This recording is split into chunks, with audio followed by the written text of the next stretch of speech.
नमस्ते अनि वासेयो अन्तिम भागतिर आइपुगेका छौँ है 56 पुगिसक्यो 56 भने आज म पिसाङ साङगाङ फ्योजी आकस्मिक अवस्थाका चिन्हहरू पढाउँदै गइरहेको छु।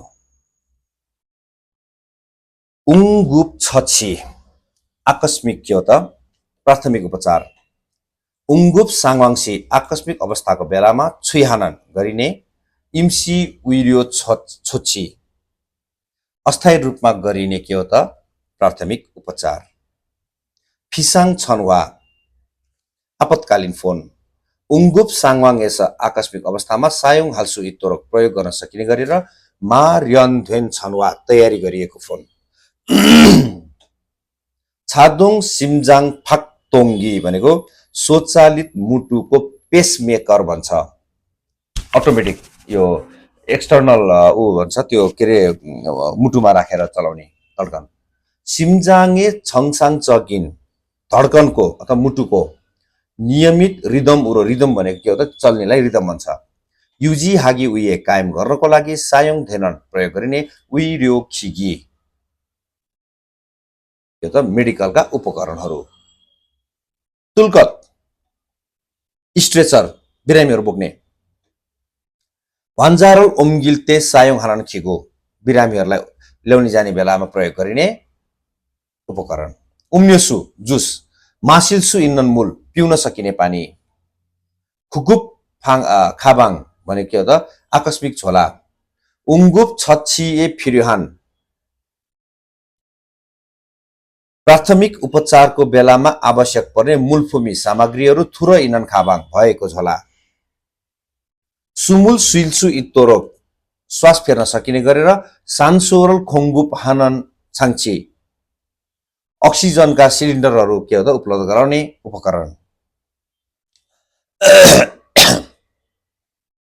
फिसाङ थाल्छुयोङ होउकी आकस्मिक अवस्थामा के हो त?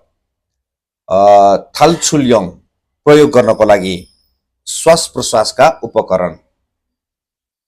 खाप्चाक सुरौन फिसाङसँग यस अचानक भएको आकस्मिक अवस्थामा फसल नाल्ते निस्किने बेलामा सायोङ हानन होप छाङची प्रयोग गरिने श्वास प्रश्वासका उपकरण।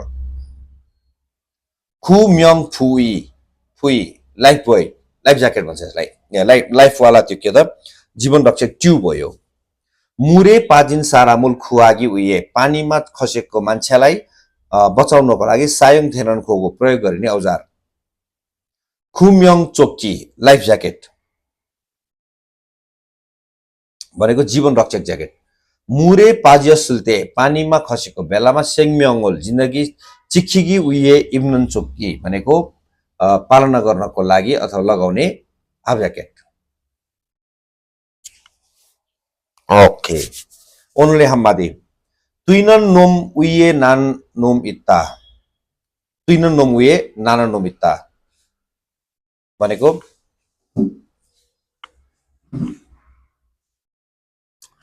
हामी जति नै प्रतिभाशाली भए पनि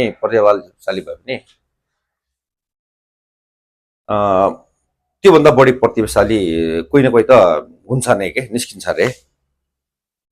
भनेको अर्थ के हो भने कुनै पनि चिजलाई देखावटी नगर्नु होला क्या। देखावटी विरुद्ध चेतावनी दिनलाई यसलाई प्रयोग गरेको हो। मै हो, म जस्तो जान्ने कोही छैन, कमान्डी हुन्छ नि, म जस्तो राम्रो कोही छैन, म जस्तो खतरा कोही छैन भन्ने कुरालाई त्याग्नु होला। जति धेरै जाने त्यति नरम हुनु पर्यो हैन। नेताहरूको कुरा त के गर्नु, विदेशतिर राष्ट्रपति होस् जोसुकै होस् एकदमै उनीहरू नम्र भावमा आउँछन्। उनले गर्ने तरिका व्यवहार है, त्यसैले कसैलाई केही व्यवहारहरू गर्नु भइरहेछ भने सकभरि घमण्डीपना नदेखाइकन मै हुँ भन्ने पारा नदेखाइकन राम्ररी गर्नु होला भन्दै फेरि अर्को भाग सन्तौन लिएर आउनेछु। त्यतिसम्मलाई धन्यवाद।